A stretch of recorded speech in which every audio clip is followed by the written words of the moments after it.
Николай Христов да открие събора, който се провежда в рамките на 13-я Международен панаир на народните занаяти, и да представи участниците и гостите, подкрепили начинанието. Добър ден! Добър ден, дами и господа! Добър ден и добре дошли на това уникално събитие. Уникално казвам, защото това нещо се прави за първи път в България и днес вие ще имате възможността да се докоснете до творчеството на най-елитните майстори, лютиери на народни инструменти в България. Аз искам да ви благодаря и да ви поздравя за това, че сте отделили от своето време да бъдете на този хубав празник. Пак казвам, нещо, което се прави за първи път в България. Учудва за мен е факта, че в България се провеждат много надсвирвания, надпявания, надигравания, събори, разни видове изложения и тем подобни форми за представяне на българският фолклор, традиции, обичаи и ценности, но никой никъде до сега не е обърнал внимание, не е отделил нужното внимание на тях, на тези хора, които са тук, на майсторите на народни инструменти. Днес вие ще имате тази възможност. Днес тук, наживо, ние ще представим тези достойни българи, защото те заслужават това. Те заслужават този събор. Много от колегите, журналисти, ми задават въпросите. Защо съм решил тази първа национална среща, събор на майсторите на народни инструменти, да се състои именно тук, в Габрово? Отново ще кажа, че няма по-подходящо място за мен, не само като габровец, а и въобще подходящо място за провеждане на този национален събор на майсторите от Габрово. Знаете всички, че Габрово е създадено от занаятчия. Габрово е града на Рачо Ковача. Габрово е национален, световен занаятчийски център. Тук традицията е жива, приятели. Тук му е мястото на този събор. А пък защо съм се захванал с това нещо, ще ви кажа. Защото смятам, че тези хора, които са тук край вас, пред вас, около вас, те са в основата на българския фолклор. Без тях не биха звучали българските народни песни и свирни. Без тях не биха звучали музиката и песните на нашите, на вашите деди. Те са в основата на нашия фолклор и за това заслужават този събор. А целта е на събора да съхраним, да развиваме и да се популяризира един занаят, тяхния занаят, който е на изчезване, за съжаление. Този занаят е дълбоко в нас, в нашите корени. Ние го носим с нас. Това е нещо много истинско, много стойностно и българско. Дами и господа, настъпи един много важен за всички нас и за тях, най-вече за тях, вълнуващ и радостен момент. За мен е чест и удоволствие да обявя първият национален събор на майсторите на народни инструменти за открит.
И за това тази гайда, дали ще от 220 лева, 300.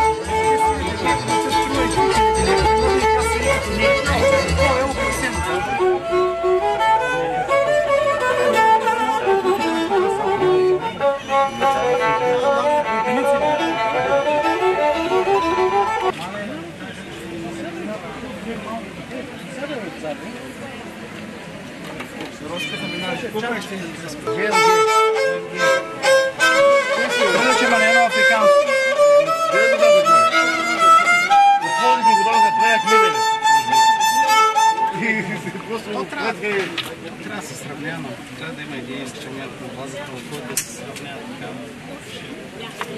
Оскар? Няма, сега ще ги караме наред, няма как.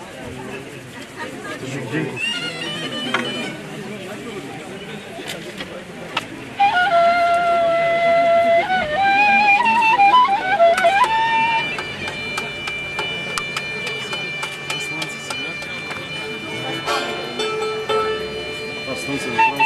Много сутринта ще...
Много има за желаене тук. Нямам слух.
Аз не бих свирил с това.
Той има повече цвят.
Колежке, колежке.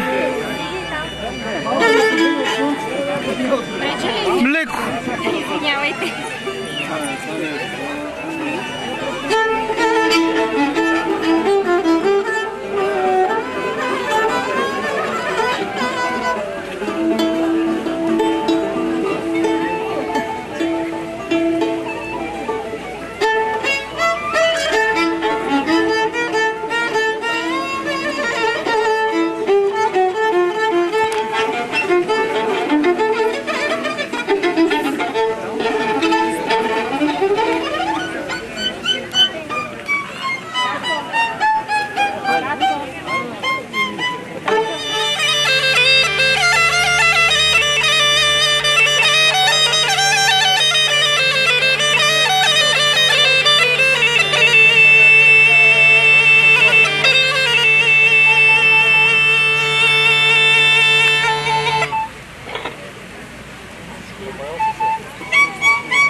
Аз почна ги настроя по един начин, за да е, защото някой там са паднали от слънцето и това. По една гадулка избрахме, там ще ги сложим на сценка малко да пресичаме, че го настроим.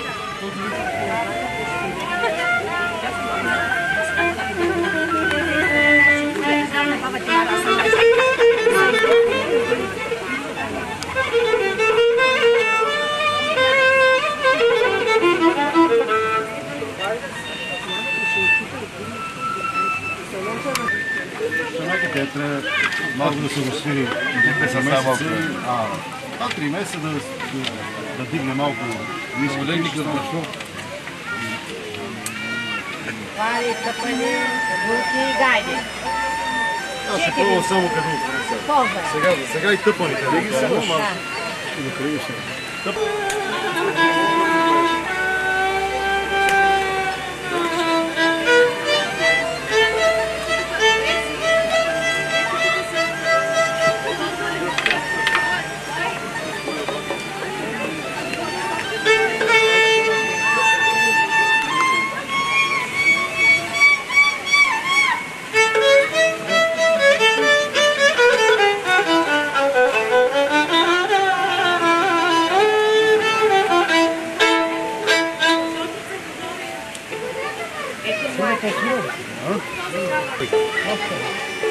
Ами, точно за него говоря. Какво ще работи?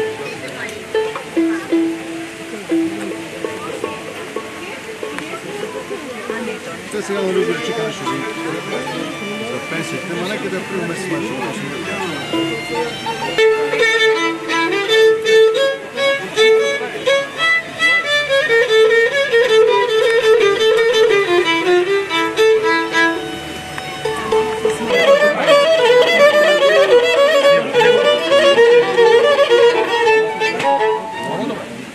Личи има голяма постика.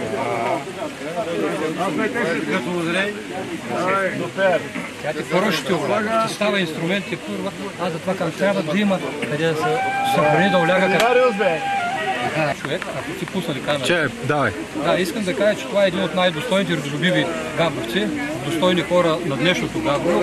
Той е един от новите, бих казал, съвременни будители на града, защото той помага и работи много енергия и сили влага за запазване на българското. И в момента той направи едно дарение, като изкупи една гадулка на едни от най-елитните майстори в България и не само в България.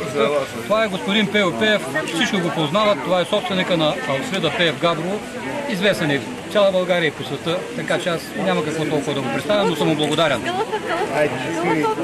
Ето го Байкънчо. Байкънчо, здрасти бе. Ето го Байкънчо.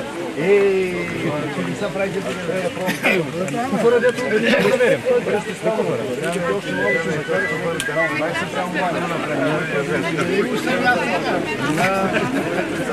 Браво на теб. Има майстори в България, няма страшно. Няма да се предава. Може да ги има, че те са в основата. Няма ли ги, те няма нищо. Кой куфар е моят? Кой куфар е моят? Ама кой се завиде? Байкънчо. Сега, дай за гадулката. Къде си е Байкънчо? Долно се прави. Този ли е моят къл? Добре, айде сега то иска да го купи този човек да помогне, той прави дарение към на мен. И върни му 10 лева. Да, добре, аз ще ги взема това. Всички си големи майстори. Щом си тук, няма тук лошо. Тук са елита на България. Аз не случайно го казах. Още нагоре. Манинката тук първо. Манинката тук. И после отзади. Тази малка да се казва марморка, защото мармор е така между другите. Манинката тук е помъкне. Манинката парай. Това е за другите първо. Духе. И меха тук под мишницата да го притискаш да не е звук. Дай се на ти го. Само да изплатиш нещо. Давай, на ти. Духе. Парай въздуха. Не е много страшно, къде отиде. Ай, така може.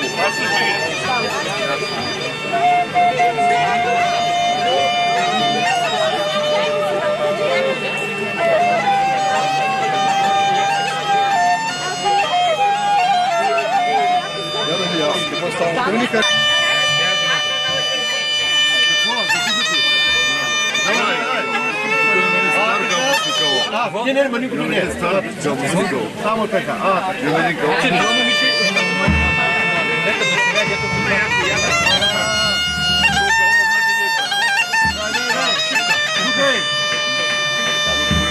Ама Кирил, какво мислиш с това?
свирни да настройме хората. Давай.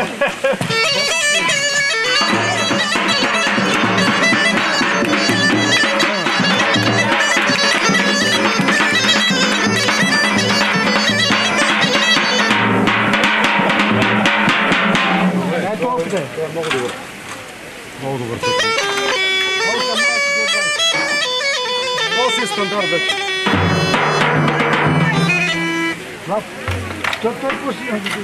Не по-силен, по-стегнат. Това сега трябва да го стегаш.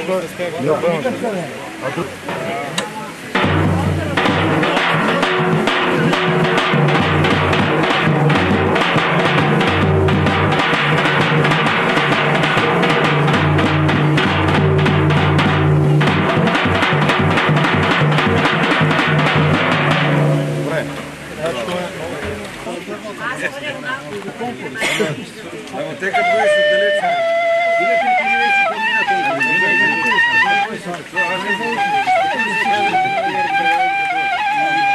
Кой ти кой?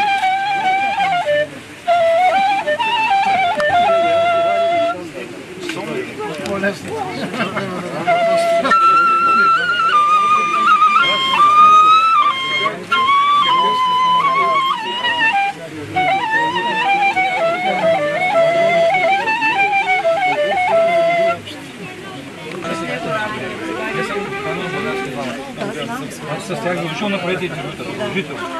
Когато е гадулка, ще приберете ли? Ще прибера къде ги дай. Дай ще ги нося на Росен там и без да ги оправя.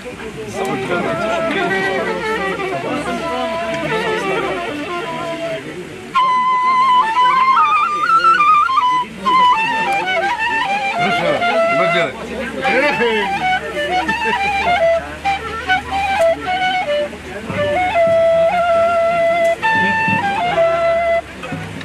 Ей, колко къмна започва до мен. Стандартна нощ. За година ще го правим пак.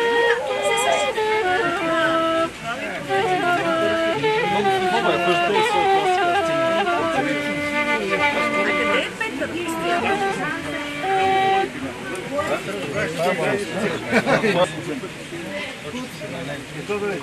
Правайте.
Ако иска някой биричка, колички, такива работи, да отпълно, ако иска. Добре, водичка сега ще... Работят. Даже да им направим по една снимка с байраците.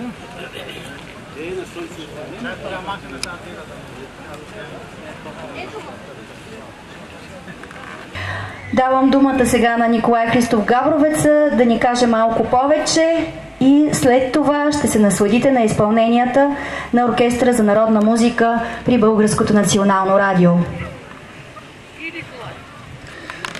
Аз благодаря на Велина. Всъщност каквото имаше за казване, аз вече го казах, но за тези хора, които присъстват тук, искам да кажа, че днес бяха свидетели на нещо много паметно, историческо и не случайно. Първият национален събор на майсторите на народни инструменти ние нарекохме майсторското оборище. Тук се случи нещо ново, постави се началото на нещо много важно и нещо много хубаво за всички нас, българите. Всички, които обичаме българския фолклор, България, ценим го и милеем за него. Първият национален събор на майсторите на народни инструменти беше вече реалност и след малко вече ще бъде отминало. Вече сме с поглед към втория национален събор, който ще се проведе, разбира се, до година. Искам да кажа нещо много важно тук за вас, които сте тук пред нас, че тези инструменти, които бяха отличени преди малко от много уважаемото жури, което Вилина представи много добре, ще поставят началото на нещо също така много уникално и това е колекция на българските народни инструменти. Тази колекция ще бъде обогатявана на всеки следващ събор, разбира се, и през времето от събор до събор. Ще бъдат издирвани инструменти на майстори, свирачи и на майстори лютиери. Значи не само които ги майсторят, а които са свирили, но не са вече между нас, не са вече между живите, за съжаление. И днес искам да кажа, че към тая колекция, освен тези 5 инструмента, които виждате тук, имаме и 6 дарения. Дарения от много други майстори, много други родолюбиви българи от Габрово и други региони. Ще спомена накратко това. Това са Биляна Попова от град Пловдив, дари една гадулка много ценна на един майстор, който не е вече между нас. Гадулка на небезизвестния Петко Денев от град Габрово, който също не е между нас. Той е легенда в правенето на инструменти, може би легендарен велик габровец. За съжаление, отиде се отдавна, но неговата гадулка е дарена и ще остане в тази колекция. Кръстю Димов. Това е човека, който беше в журито и ще дари кавал на неговия баща, кавал Калайлия. На бай Стоян Мустака. Всички габровци го знаят. Бай Стоян Мустака от близкото минало работеше тук на Етера. Стамбулийски. Така го знаехме ние. И разбира се още двама габровци, които даряват също много ценни и стари инструменти. 2 кавала са това.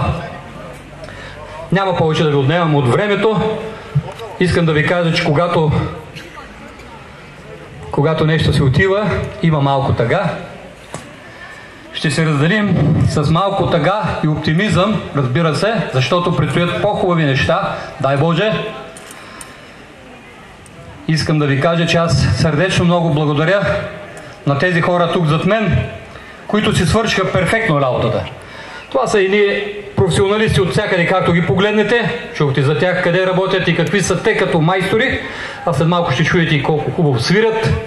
Искам да благодаря на ръководството на Етера в лицето на госпожа Димитрова, че те се съгласиха да станат домакини на първия национален събор на майсторите на народни инструменти.